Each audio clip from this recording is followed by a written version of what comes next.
47% of men in the United States have experienced intimate partner violence. That's nearly 1 in 2. But most people have never heard that. Because when men talk about abuse, people laugh. The media turns it into a joke. The courts look the other way. And when men ask for help, they're often the ones arrested. This isn't just name-calling or mutual arguing. It's broken bones. It's stab wounds.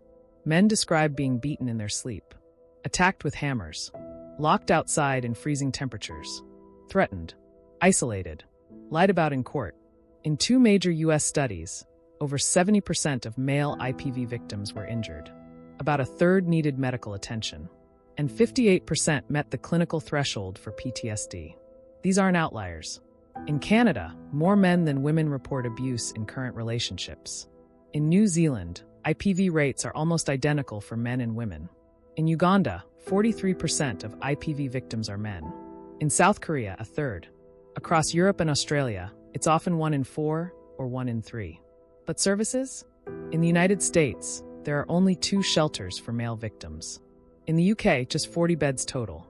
Most domestic violence agencies turn them away, or worse, blame them. Over 40% of male victims who contacted a DV agency in the US were accused of being the abuser.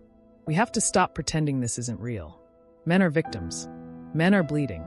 Men are being silenced by shame, by stigma, and by systems that refuse to see them. This isn't about taking support away from women. It's about recognizing that violence is violence, no matter who it happens to.